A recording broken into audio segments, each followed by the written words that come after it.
आज फिर से एक देव गाथा, एक देव की कहानी लेकर आया हूँ। आज फिर से हम इस वीडियो में चंपावती राजा बाला गौरिया गोलजू महाराज की एक गाथा सुनेंगे कुमाऊनी जाकर के अनुसार। इस वीडियो में हम सुनेंगे छिबलाकोट की कहानी। छिबलाकोट पिथौरागढ़ जिले धारचूला में तिब्बत बॉर्डर और चीन बॉर्डर के बीच में पड़ता है। कैसे छिबलाकोट से अपने मामा को बंदीगृह से रिहा किया, आज हम इस कहानी में सुनेंगे। सबसे पहले आप लोगों को जय काली, नमस्कार, पहला प्रणाम। कैसे हैं आप सभी लोग? आशा करते हैं आप सभी लोग ठीक होंगे। तो दोस्तों, इस वीडियो में कहानी की ओर आगे ले चलता हूं मैं आपको। स्वागत है आपका हमारे YouTube चैनल अपनी देवभूमि में। जो लोग हमारे YouTube चैनल में ये वीडियो देख रहे हैं, ये कहानी सुन रहे हैं, कृपया करके चैनल को सब्सक्राइब करिए और लाइक कमेंट जरूर करें, बताइए, अपनी राय जरूर दें। और जो फेसबुक में देख रहे हैं हमारे पेज जिगर राजपूत को फॉलो कीजिए। तो पढ़ते हैं कहानी की ओर। बोलो दुधाधारी बाला गौरिया की जय। तो इस कहानी का नाम है कुमाऊनी जाकर के अनुसार मामू की भक्ति राजा गौरिया।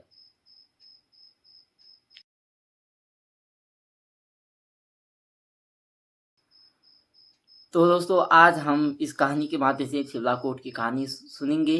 छिबलाकोट एक बहुत सुंदर जगह, देव स्थलीय जगह है। धारचूला में तिब्बत बॉर्डर के बीच में पड़ती है, जहाँ पर ब्रह्म कमल चारों ओर खिले रहते हैं। ये कहानी देवभूमि उत्तराखंड में मुख्य रूप से पूजे जाने वाले गोलू महाराज से जुड़ी है। आइए कहानी का आनंद लेते हैं। कुमाऊनी जाकर के अनुसार मैं आप लोगों के बीच सुना रहा हूँ। ये उस समय की बात है दोस्तों, जब राजा गौरिया यानी कि नेपाल के डोटी के डोटियालों के साथ युद्ध कर कर उनको हरा कर वहाँ की प्रजा को न्याय दिलाकर जब वापस अपने राज घराना यानी कि चंपावत में आते हैं, तो चंपावत में ना आकर बाला गौरिया धौली धुमाकोट नामक स्थान पर जाते हैं, जो शायद इस वक्त पौड़ी गढ़वाल में पड़ता है। तो राजा गौरिया धौली धुमाकोट में होते हैं। तो आइए कहानी जो इस प्रकार घटती है कि राजा गौरिया के मामू मामा जी यानी कि हरू और सैम होते हैं।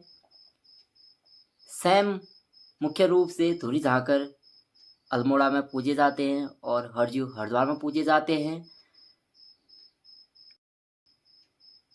एक समय की बात है दोस्तों, जब मामू हरू अपनी मौसी के घर में होते हैं, यानी कि कुमाऊनी में मैं कहूँ तो अपने कैंजा के घर में होते हैं। अपनी कैंजा अपनी मौसी के गाय बकरी चराने हेतु जंगलों में जाते हैं। एक दिन की बात है, ऐसे ही अपनी मौसी के गाय बकरी लेकर गए हुए होते हैं। ऊंचे पहाड़ में जाते हैं, गाय बकरी चारा चर रही होती हैं। तब उनको अपने भाई सैमजू की बड़ी याद सताती है।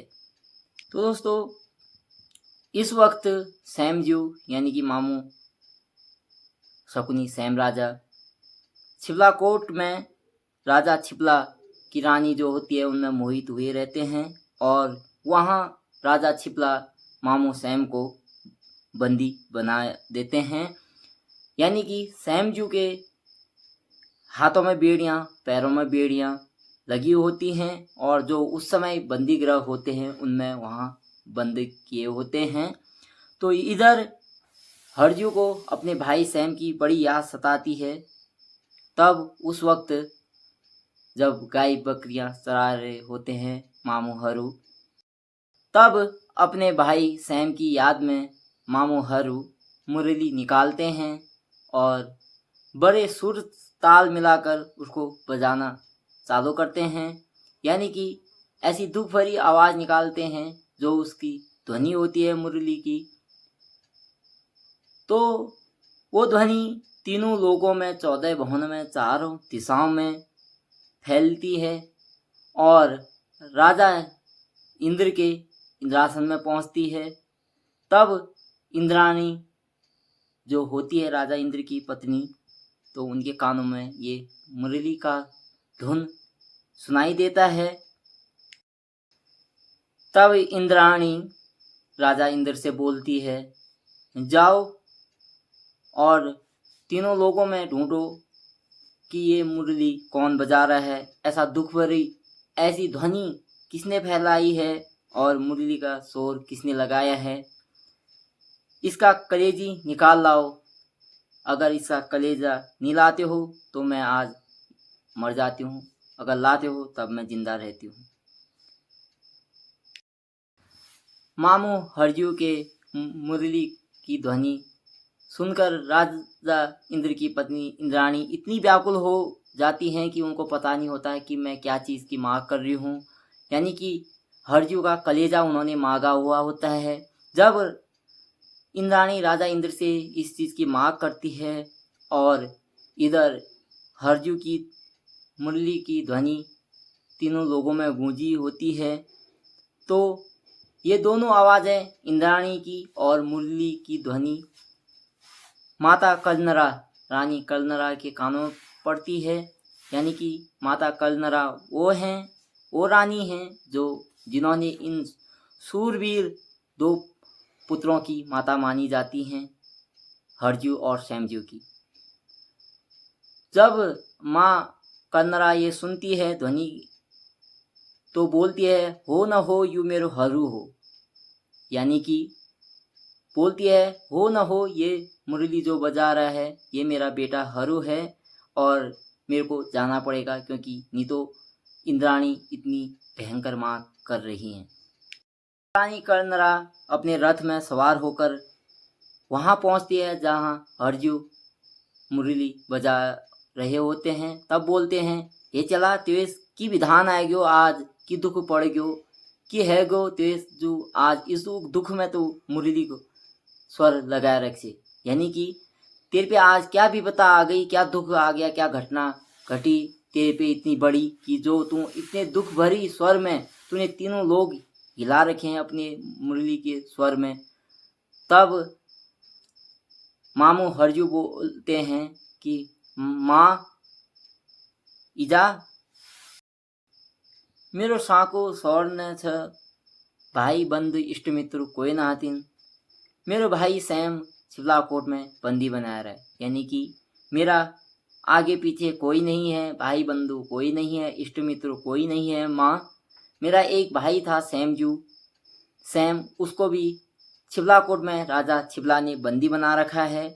माँ 12 साल हो गए आज मेरा भाई छिबलाकोट में बंदी है, मुझे आज अपने भाई को छुड़ाने हर हालत में जाना ही पड़ेगा।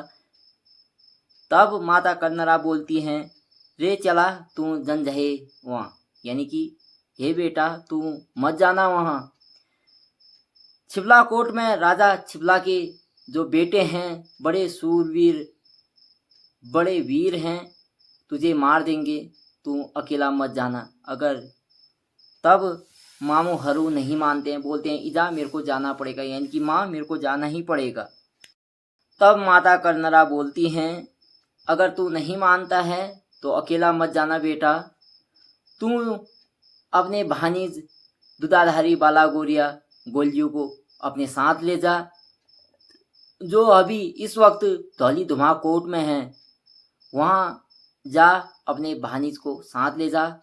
गोलजू को बाला गोरिया को ये कहानी सुना, व्यथा सुना अपनी, और उसको साथ ले जाना और आरी हत्यारी यानी कि सारे अपने हथियार ले जाना, तब जाना, अकेला मत जाना। तो माँ कलनरा वहाँ से चली जाती हैं।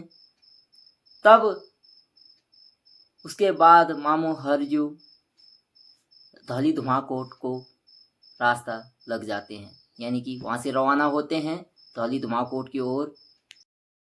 जब मामू हरजू धौली धुमाकोट में पहुँचते हैं तब राजा गोरिया अपनी प्रजा के हाल समाचार पूछ रहे होते हैं। जब मामू को आते हुए देखते हैं तो आओ भगत करते हैं, भाग भेंट करते हैं, यानी कि प्रणाम करते हैं। तब पूछते हैं मामा क्या हाल है। तब मामू हरू सारी व्यथा सुनाते हैं कि भानीज तुम अपने राजकाल में इतने बिजी हो, मैं आपको क्या बताऊं, इतने साल हो गए तुम्हारे बड़े मामा यानी कि सैमजू इस वक्त छिबलाकोट में बंदी हैं। जब पूरी कहानी उनको पता चलती है कि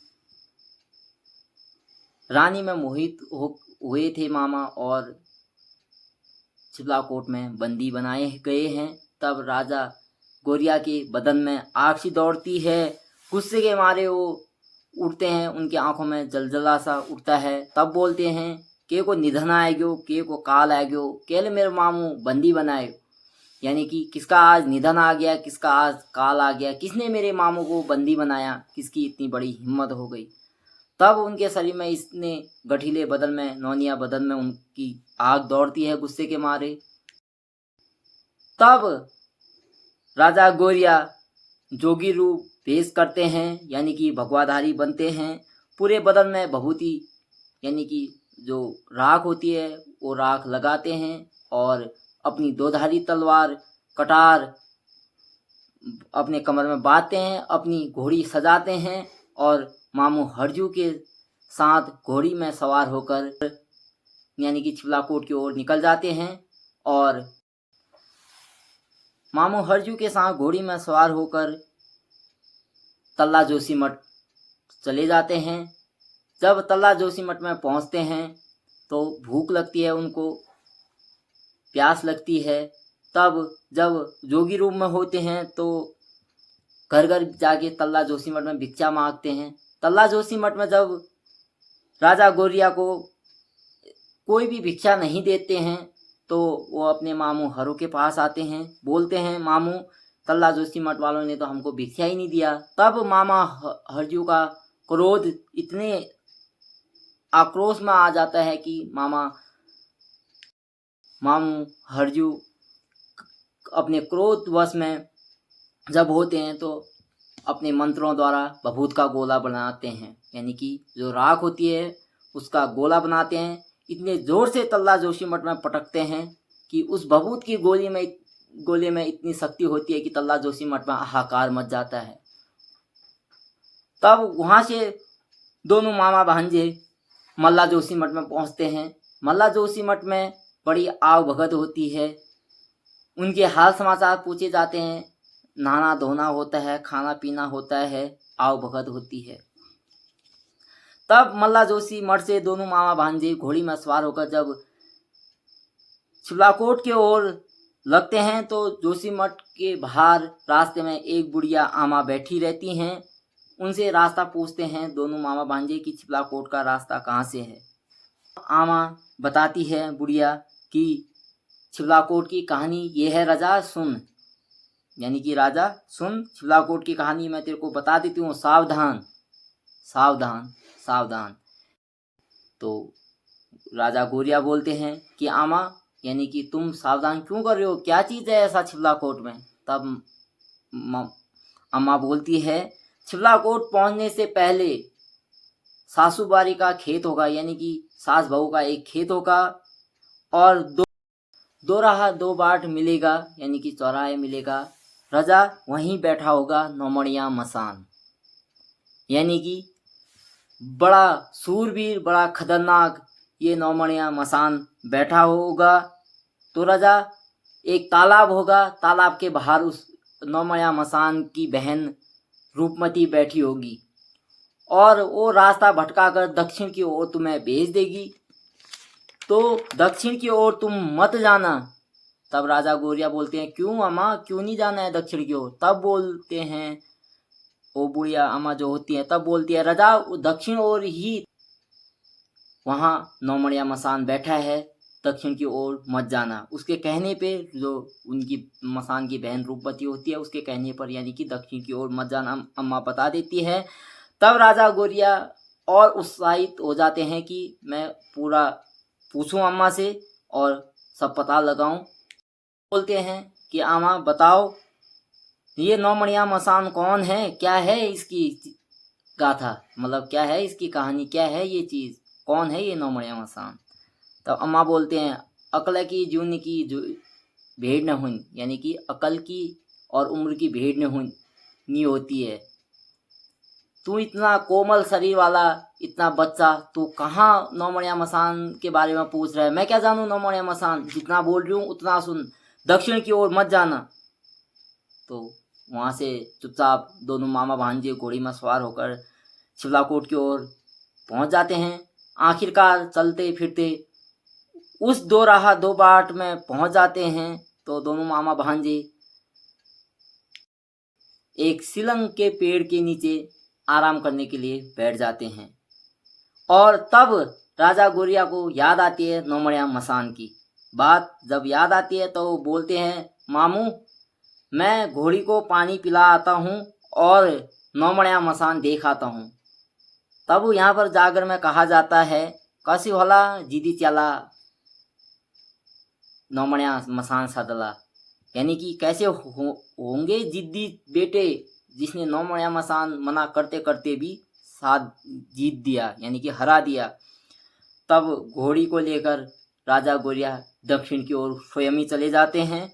जब सरोवर के पास तालाब के पास पहुंचते हैं, घोड़ी को पानी पिलाने के लिए छोड़ देते हैं।